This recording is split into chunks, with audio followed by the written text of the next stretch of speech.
wir fangen jetzt mal mit der einen Reihe an. Also, erzähl mir mal das andere.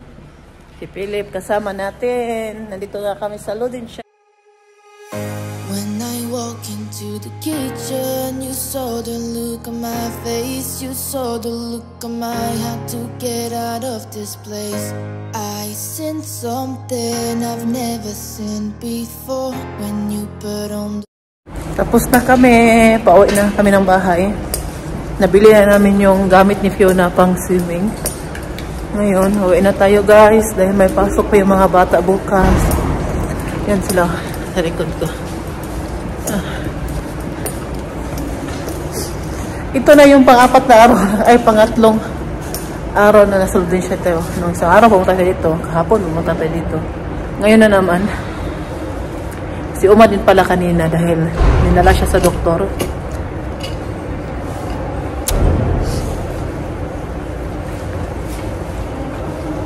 Hoy, 9. Philip, kan so bitig lights open here by Mami Rose na site. Sige na. Sige na. Okay, einmal Philip. Hey, Mami Rose, komm wieder.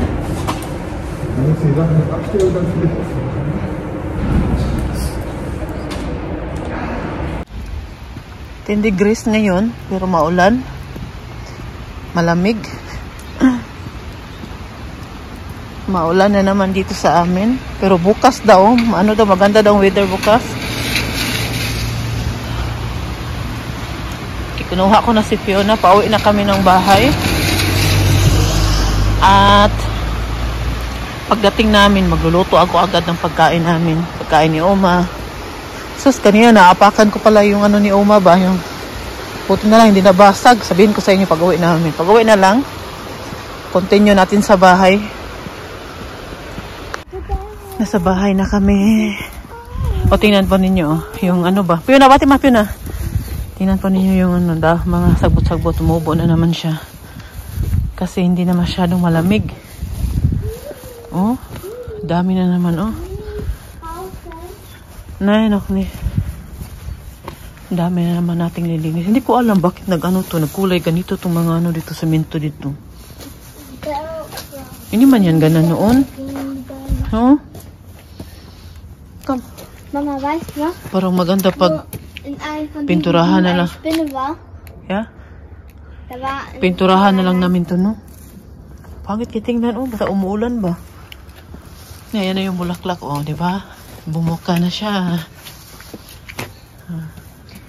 Mama kann diesen Block übergeben. Yan, nasa bahay na po tayo. Ngayon kakain na ako. Bumili lang ako doon ng duna. Dahil nga, ang dami kong gagawin ngayon. Mag-continue ako maglinis ng bahay. Kahapon naglinis na ako dito sa baba, sa taas. Tapos meron pa akong trabaho na hindi natapos. Kasi pag may trabaho tayo hindi matapos, no? Parang hindi mawala sa isip natin. Hindi ako makatulog.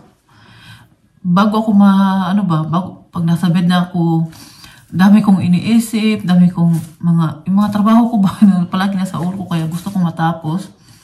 Dahil nandito lang naman tayo sa bahay ngayon. Dito may kulis ngayon dito. Si Fiona nasa bahay na. Nakakain na din siya doon sa city. Pinakain ko na siya doon. Si Philip nasa eskwelahan pa. Anak kong dalaga na ito sa bahay, hindi pumasok, kaya dito siya sa kwarto niya ngayon. Magluluto muna ako ng pagkain ni Uma para makakain na siya. At ito yung sa akin. Bumili na ako doon ng pagkain. Punta muna ako sa taas para makakain na at makapag-start na ako magtrabaho. Maglinis pa din ako mamaya sa labas. Diyan sa labas na lalabas si Mami Rose mamaya para maglinis. Dahil ang daming dahon ba, mga laya na dahon. Kaya tatapon natin, linisan natin mamaya. Magwawalis tayo dyan sa labas. Kakain muna tayo. Di kailangan natin ng lakas. Ito, maganda pa rin. Ikaw. Maganda ka pala. Oo, kain mo lang alam. Charot. Saman, oy! Kakoy. Wala, gusto rin ko sa mga gimingaw ko. Yan, nandito na si Fiona. Nakuha ko na siya. Pauwi na kami ng bahay. Ha?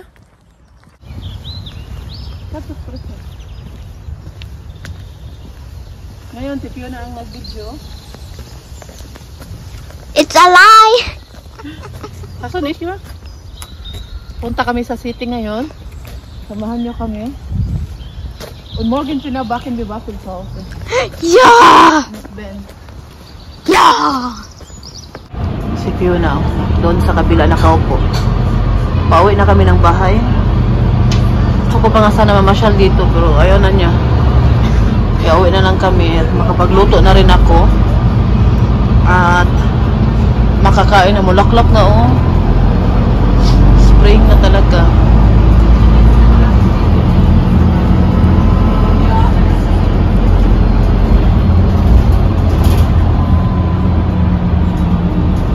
Sa bahay na po ako, kararating lang namin. Ang init po talaga sa labas, hindi malamig sa labas ngayon. Yan. Magluluto na ako ngayon dahil darating na si Philip. At bumili pala ako ng manok. Siguro crispy fry yung lulutuin ko para sa kanila. At nabili din ako ng bigas dahil wala na akong bigas. Hindi talaga ako bumibili na yung malaking sako ba. Yung binibili ko ay palagi na lang 1 kilo, minsan 2 kilo. Kasi meron naman dito sa Rede. Kahit may kamahalan siya konti, pero okay na din kasi sa walang kanin. Wala tayong makain na rice pa. Kasi mga anak ko minsan gusto talagang kumain ng rice. At saka, ako din, hindi naman kami araw-araw kumakain ng kanin. Paminsan-minsan lang. Dahil alam nyo na po, nagda-diet tayo. Ngayon na wala na umuwi na si Raquela. Ano na tayo, nag-continue na at simula nung umuwi siya, dandahan na din sa kinakain na kanin. Kasi nandito sa Raquela, kain talaga ako. Pero nagkukontrol naman ako kahit ngayon, hanggang ngayon. Kaya yung timbang ko, hindi talaga siya nadagdagan. Sana bumaba pa talaga siya hanggang umabot sa gusto ko na ano ba. Hanggang 75 kasi yung gusto ko. Kaya, dahan-dahan lang ako. Hindi ako napapastress sa aking diet dahil wala naman nag-ano sa akin na bilisan mo, magpabayat dahil kailangan mo yan, di ba? Wala naman. Kaya, para lang din to sa akin, sa kalusugan ko. Kaya, dandahan lang, hindi tayo mapastress sa buhay kaya sobrang stress na tayo batas stress pa. Lalo na pag stress ako, kumakain po talaga ako kasi yan yung gamot ko ba, kakain pag stress ako, kain ako. Kaya siguro hindi din ako mataba pa naman ako ngayon pero hindi nadagdagan yung timbang ko ba kasi yung stress din kasi minsan ba, hindi talaga natin maiwasan na grabe yung stress natin sa buhay. Kahit nandito kami sa Germany, no, may mga stress din kami dito sa mga buhay namin dito. Dami naman, alam po ba ninyo, ang dami kong trabaho ngayon. Simula nang lumabas si Uma sa ospital, o nakauwi siya, karga na, hindi na talaga siya yung tayo siya, na tas ilalayan mo lang, tas ilang hakbang lang, upo na siya agad. Hindi na, kasi kinakarga ko na siya sa bed niya, papunta sa upuan niya. Tas sa upuan niya, papunta sa bed niya. Yan na yung ginagawa ko araw-araw talaga kay Uma. Nag-iingat mo talaga ako sa likod ko dahil baka ako na naman ang magka-problema ba sa sakit ng likod ko. Kaya nag-iingat talaga ako. Pag wala dito sa Martin, akin talaga lahat. Solo ko talaga lahat yung obligasyon ko na tulungan si Uma. Yung ako talaga yung maggawa ba. Wala naman makatulong sa akin. Dahil mga anak ko nasa eskwelahan din. Lalo na pag umihi, tas maihi na siya sa diaper niya. Kailangan ko siyang palitan, paliguan. Tas yung plano ko, hindi ko na siya paliguan kung ako lang dito sa bahay. Dapat nandito si Martin. Kasi nung niligo ko siya na ako lang, grabe, nahirapan po talaga ako. Pero proud ako sa sarili ko dahil sabi ko, kahit ganun ka stress, ganun kahirap yung ba, pero nakaya ko talaga. Kasi nakaya ko talaga, kung alam lang po ninyo, kung nakita lang po ninyo, kung pwede ko lang po sa videohan, binidyo ko na at nakita ninyo yung gaano kahirap nung niligo ko si Mana ko lang. Dahil nga hindi na siya nakakatayo, wala naglakas yung dalawang binti niya. At nahirapan po talaga ako. Kaya sabi ko, hindi ko na siya paliguan talaga na ako lang. Dapat nandito si Martin. Kaya niligo namin siya last week. Kasi kailangan paliguan namin siya sa isang linggo, isang beses. Kasi palagi lang punas, diba? Si Oma, hindi na pa naman siya talaga 100% na nakahiga na lang sa bed. Hindi na nakakatayo, nakakaupo pa naman siya pag kinakarga lang nga namin. Kaya yan yung plano ko. Yun yung ginagawa namin sa isang linggo. Complete ligo talaga. Galing dito sa ulo hanggang baba. Para naman maganda sa pakiramdam ni Uma pa. Kaya yun yung ginagawa namin ni Martin. At nung dinala siya sa hospital noong Lunes ata yun, Martes ba yun? Ano araw ba yun nila si Uma? Kasi ano lang yun, kasi simula nung na-operahan siya, hindi pa siya na-control, hindi pa tinignan lang kung okay lang lahat. Okay naman, bumalik agad si Uma. at na-stress kami sa nagkuha sa kanya dahil hindi kami pwede na kami magdala sa kanya doon dahil nga sa sitwasyon ni Uma. So kailangan siyang kukunin dito at hatid din. Kasi kung kami hindi namin kaya siyang panababain, tapos nagreklamo yung mga tao nagkuha sa kanya, nagreklamo dahil sa hagdanan namin, kung pwede ba daw namin to ayusin, mga ganyan, daming mga, tapos okay lang naman sana, no, kung pagsabihan tayo ng ganyan, kung friendly yung pagkasabi niya ba, yung para pang hindi parang hindi na inis, parang hindi na nabwisit sa sitwasyon dito sa bahay namin. Iba kasi yung tono ng boses niya, parang nabwisit siya, na inis. Iba talaga, malakas yung boses niya, parang hindi namin nagustuhan yung ano niya, yung ano niya ba, yung ano niya sa amin dito, nung pupuntay niya. At kasi nung last time din, nung hinatid yan si Uma dito, siya din yung nagdala kay Uma dito sa bahay. Siya din yung isa sa nagdala. Babae po siya. Nagreklamo din po siya. Nung pagpasok pa lang niya sa bahay namin, nagreklamo siya. At alam po ba ninyo, umuulan po nung time na yun. Hindi naman malakas, umaambon lang. Tapos winter pa nung time na yun, last month, February yun. Alam po ba ninyo, nilabas nila yung Uma sa sasakyan? Siguro ilang minuto si Uma doon sa labas na walang suot na mutse, walang suot na winter jacket. Meron silang kumot na binigay, pero para sa akin hindi yun sa kay Uma, dahil si Uma po talaga yan si Uma, kahit nga summer nilalamig yan. Tapos ilang minuto po nilang pinapaulanan si Uma nung time na yun. Tapos sabi ko, nandito ako sa taas, hinihintay ko lang na dalhin nila sa taas si Uma. Tapos nakita ko gano'n ang sitwasyon ni Uma, bumaba ako, binigay ko yung mutse niya. Tapos kung hindi nagsabi si Uma na nilalamig siya, hindi nila ibalik ulit muna sa sasakyan, tapos hinintay muna nila yung iba yung kasama nila pupunta dito para tulungan silang kargahin si Uma. Kaya yun, si Uma, walang suot na jacket, makapal na jacket, walang suot na mutse, yung ano niya, at saka nakaano lang ng ilang minuto sa umuulan, ang lamig. Kaya yun, nagka-infection siya, mas lalong lumala yung sitwasyon ni Uma, nagka-infection siya sa baga, nilagnat na naman siya ulit. Kasi nalamigan siguro doon sa labas, ilang minuto nilang nasa labas lang, umuulan. Tapos si Uma, sabi ko kung naabot pa yun ng 30 minutes, no? Siguro may nangyari kay Uma nun. Kasi si Uma, kilala ko po yan. Kahit nga dito sa bahay, kahit 30 degrees sa labas, nilalamig yan, nagkukumot po talaga yan siya. Kilala ko ba yan yung mother-in-law ko, diba? Bumaba po talaga ako nung time na yun, binigay ko kay Uma yung ano niya. Tapos gusto ko sana silang pagsabihan, bakit ganun yung ginawa nila? Bakit hinintay mo na nila yung kasama nila bago nila nilabas si Uma sa sasakyan? Kasi hindi naman pwede yun na may sakit ba si Uma, kagalabas lang sa hospital, diba? Hindi ka naman dinala sa hospital na malusog ka, nilabas, sabihin ba na yan sa hospital, anong sitwasyon ni Uma, bakit siya na-dala doon. Tapos ganun yung ginawa nila. Tapos grabe talaga yung sabihin sa akin, nung pagpasok niya sa bahay namin, anong pinto to dito? Sabi niya sa akin, anong pinto to dito? Sabi ko, yan yung ano namin, yan yung keller namin, yan yung basement namin, yan nakalagay yung mga pagkain namin, dyan kami naglalaba. Wala bang posibleng kwarto na pwede magawan dyan sa mother-in-law para dyan na lang namin siya dalhin? Sabi ko ba, grabe naman to. Tapos yung boses niya galit, nabwisit talaga siya sa sitwasyon sa bahay namin. Sabi ko ba, kung hindi niya gusto yung trabaho niya, no? Kung stress siya sa trabaho niya, isipin din naman sana niya na kami din stress din naman sa buhay namin, no? Grabe talaga niya yung pinagsabihan niya ako. Wala lang si Martin nung time dito. Ako malaki pa yung respeto ko sa mga tao dito, no? Hindi ako basta-basta sumasagot pag kaya ko pa. Pag hindi ko na talaga kaya, sasagutin ko po talaga yan.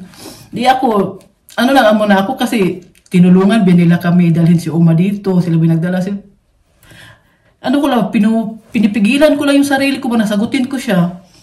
Sabi ko, kung may kwarto man posible na magawa doon sa baba kay Uma, hindi namin siya madala agad doon. Dahil nga, si Uma hindi na po niya nakahiga sa normal na bed lang, yung bed niya yung katulad sa hospital, di ba? Sino magdala ng bed yung Uma sa baba kung may posibleng kwarto na magawan kay Uma sa baba, di ba? Para hindi siya ma-stress magdala dito sa taas. Sabi ko, Hindi lang naman, sabi nga nung kasama niya, hindi lang daw dito sa bahay namin ang pinakamahirap. Meron pa talaga daw mahirap na dinala nila yung pasyente sa bahay daw. Yun daw, meron na daw na experience na daw nila. Pero yun po talaga siya, grabe po talaga yung ano niya sa amin. Pinagsabihan niya kami. Na-stress po talaga ako ng time na yun. Sabi ko kay Martin, sunod pag ihatid yan si Uma dito sa bahay, dapat nandito ka. Pero ikaw ang magsabi. Kasi ang tagal po nawala yun sa isip ko ba na pinagsabihan ako. Tapos nung isang araw, siya na naman naghatid kay Uma dito. Nabigla ako na pagpasok niya. Bahala. Ito man yung babae na grabe yung galit sa akin nung makita sa... Hindi naman galit, nung grabe pinagsabihan ako ba. Tapos gano'n na naman yung ginawa niya kay Martin. Si Martin na naman yung pinagsabihan niya. Tapos sabi naman ni Martin, naiintindihan naman natin sila. Mahirap naman talaga ang sitwasyon sa bahay namin dito, no? Pero yung yung pagkasabi sana, yung friendly ba, yung mahina yung boses, pero yung pagkasabi niya, ang lakas po talaga ng boses niya. At bisit po talaga siya sa sitwasyon sa bahay namin. At nainis siya ba, kaya imbis magbigay kami ng sa kanila ng pang konting pasalamat ba, hindi na lang kami nagbigay, kay nainis kami. Dahil nga sa din niya, sabi ko, grabe naman to, wala naman tayong magagawa, ganun naman. Sabi ni Martin nga, hindi namin yung pa-renovate, yung mahal-mahal na ng mga bayad ngayon magpa-renovate ng bahay. Kami na, hindi pa nga natapos yung hagdanan namin, mano-mano, kami na nga lang niyan, dahil nga, ang mahal-mahal na magpagawa ngayon sa kung kumpanya ang magtrabaho, mahal-mahal ng bayad.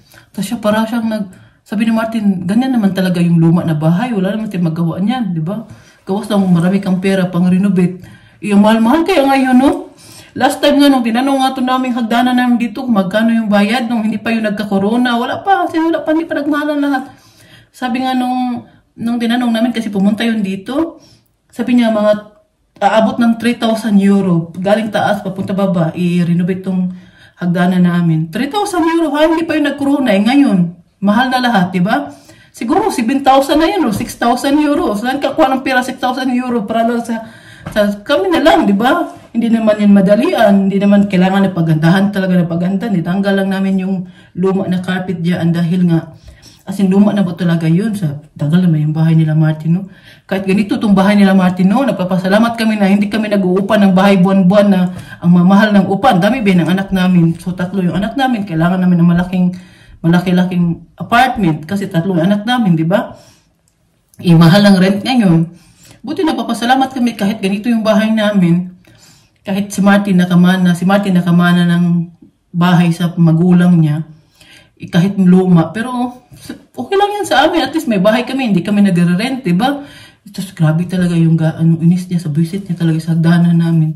Pangalawang beses na siya napunta dito. Pangalawang beses na siya na-visit. Kaya sabi ni Martin, maghanap na tayo ng iba kung sino maghatid dito. Lahat na lang naghatid dito kay Uma, no? Magalit sa amin ay pagsabihan kami palagi ba?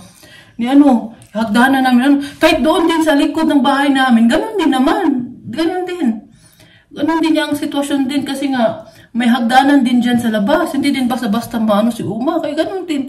Kung mura lang sana magpaano, no? Sus, naman na yung mahala kaya. Ngayon ang biyayan si Uma na madalas na dinadala sa ospital dahil nga sa sitwasyon niya. Kaya labligitan niya kaya tawagan namin yung insurance namin kasi yung insurance namin, meron po yan silang budget na 4,000 euro. Kung meron kang iba sa bahay mo, lalo na pag may matanda na katulad kay Uma, meron silang ganyan. Kaya yan yung kakausapin namin ni Martin kung posible ianuhin itong hagdanan namin. Kasi mas mura to dito. Kung ito yung ipaayos namin, siguro mas mura yung mabayaran namin kaysa dito. Kasi diba dito sinasabi ko yun sa inyo na pa-renovate sana namin yan doon sa kakilala namin na hanggang ngayon hindi na siya bumalik dito. Hindi na siya pumunta. Pinaasa lang niya kami. Tapos kami naghantay ng matagal. Hindi talaga kami naghanap ng iba. Tapos ngayon hanggang ngayon hindi na siya nagbe-message sa amin. Kaya okay lang yan. Kinalimutan na po namin yun. At pag naghanap kasi kami ng yung private lang sana na marunong gumagawa niyan. Kasi pag company kasi parang mahal po talaga. Dubli-dubli talaga yung mabayaran mo. Dito, tatanungin mo na namin yung insurance kung posible itong hagdanan na medyo. Kasi meron lang talaga sa hagdanan namin na kailangan siyang tanggalin. Yun lang talaga yung mahirap. Kasi paliko siya, diba? Tapos meron siyang nakaharang. Yun lang talaga ang nahirapan daw sila. Yun lang man talaga. Kaya kausapin namin yung insurance namin kung anong pwedeng magawa dito sa hagdanan namin. At maghanap muna kami ng magtatrabaho na private lang na pwede niyang magawa ba. Yun talaga yung plano namin. Kaya nainis talaga si Martin. Si Martin, na-stress po talaga dun sa babae na yun. Ay, ako din, nung dala niya dito, galit na ano siya, visit siya. Para siya yung boss dito ba? Wala pa posible, ganyan talaga siya. Wala pa posibleng magawa na kwarto dyan sa baba. Sabi ko, gusto pala nito madali na trabaho. Hindi siya trabaho ng ganyan. Eh, kaya, pag ganyan may mga trabaho, no, i-expect mo talaga na may bahay talaga na luma na walang elevator, diba? Siya na ganyan. Kinukumpara na yung ibang bahay siguro sa bahay namin. Pasensya na po kayo, napahaba na naman itong usapan natin. Totoo po talaga, nainis po talaga kami ni Martin. Ay, grabe yung inis namin. Nakaiyak lang ako ba? Yun, magluluto po muna ako. Continue natin mamaya yung ating kwentuhan.